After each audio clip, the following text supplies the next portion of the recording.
welcome to this ASN Kidney 360 podcast. I am Dr. Kabir Olaniran, Assistant Professor of Internal Medicine in the Division of Nephrology at the University of Texas Southwestern Medical Center in Dallas, Texas. Today I'll be discussing our study, published in Kidney 360, titled Kidney Function Decline in Sickle Cell Disease, Associations with Renin-Angiotensin System Inhibitors.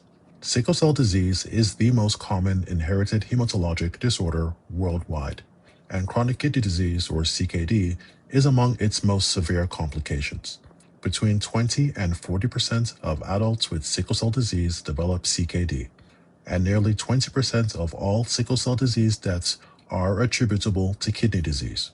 Despite this disproportionate burden of CKD, evidence-based therapies to slow kidney function decline in sickle cell disease are remarkably scarce.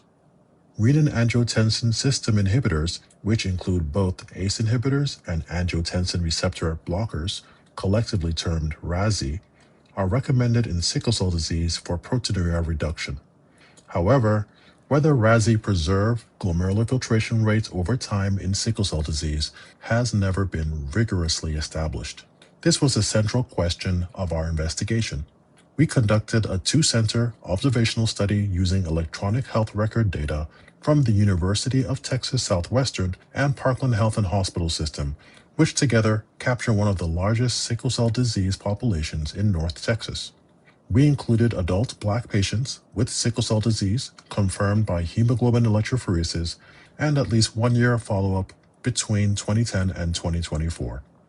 From 1,062 eligible patients, 245 were incident RASi users and 817 untreated. We constructed one-to-one propensity score matched cohorts balancing on demographics, blood pressure, comorbidities, sickle cell disease modifying therapies, and laboratory values, including albuminuria. The primary outcome was the difference in the mean annual rates of eGFR change, modeled with linear mixed effects models restricted to chronic slopes, which were defined as eGFR values measured at least 90 days after the index date. This approach was taken to isolate the chronic medication effect from any acute hemodynamic change. Pre-specified sensitivity analyses excluded patients with missing albuminuria data and patients exposed to only low-dose RASi.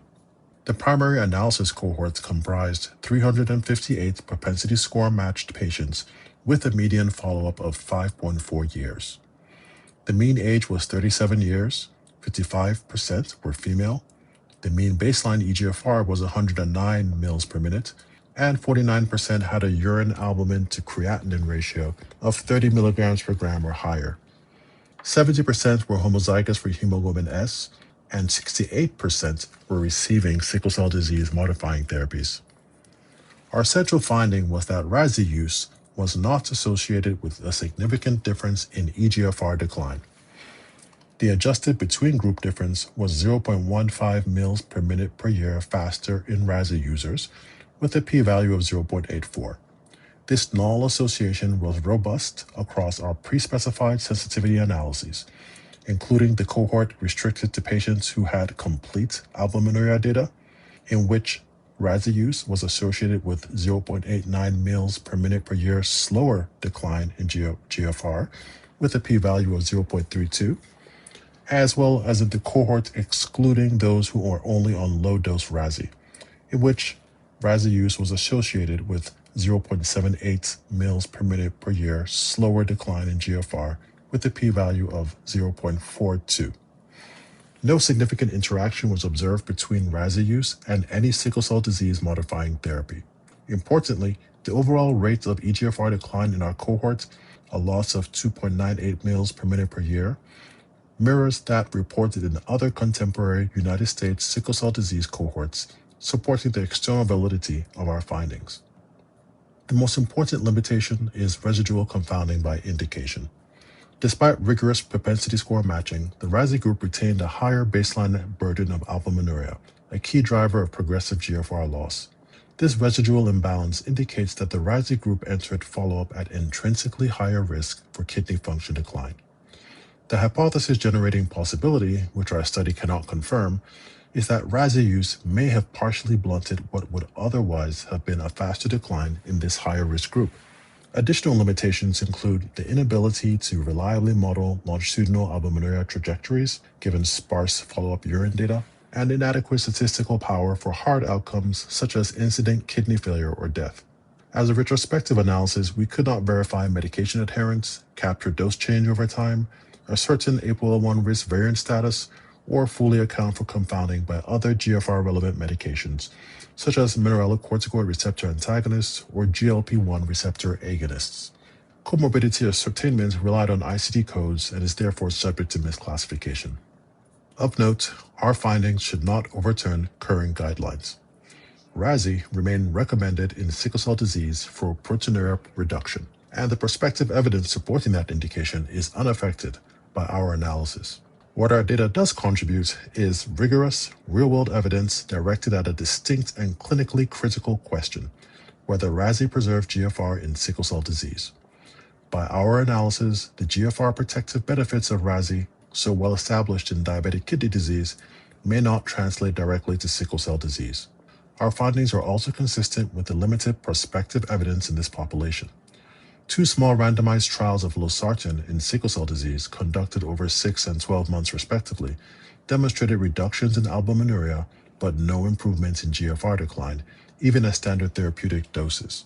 The pathophysiology in CKD due to sickle cell disease is fundamentally distinct, characterized by hemolysis-driven endothelial dysfunction, recurrent renal medullary and cortical ischemia reperfusion injury, cortical iron deposition, and prostaglandin-mediated glomerular hyperfiltration.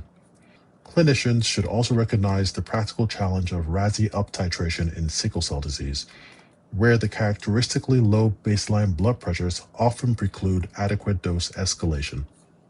Our findings underscore the need for sickle cell kidney-specific natural history studies, well-powered randomized trials with eGFR slope and not just albuminuria as a primary endpoint, and deeper mechanistic investigations. The pathophysiology of sickle cell nephropathy is distinct, and meaningful progress will require disease-specific characterization of molecular drivers and biomarkers of kidney damage. These data, not extrapolation from other CKD populations, will identify therapeutic targets that are mechanistically sound for this disease. Thank you for joining us for this Kidney 360 podcast.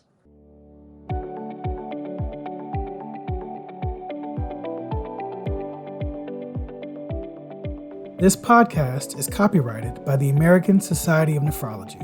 All rights reserved. All content in this podcast is for informational purposes only and is not intended to be medical advice. This podcast should not be used in a medical emergency or for the diagnosis or treatment of any medical condition. Please consult your doctor or other qualified healthcare professional if you have any questions about any medical condition or before taking any drug, changing your diet, or commencing or discontinuing any course of treatment. Thank you for listening to this podcast from the American Society of Nephrology.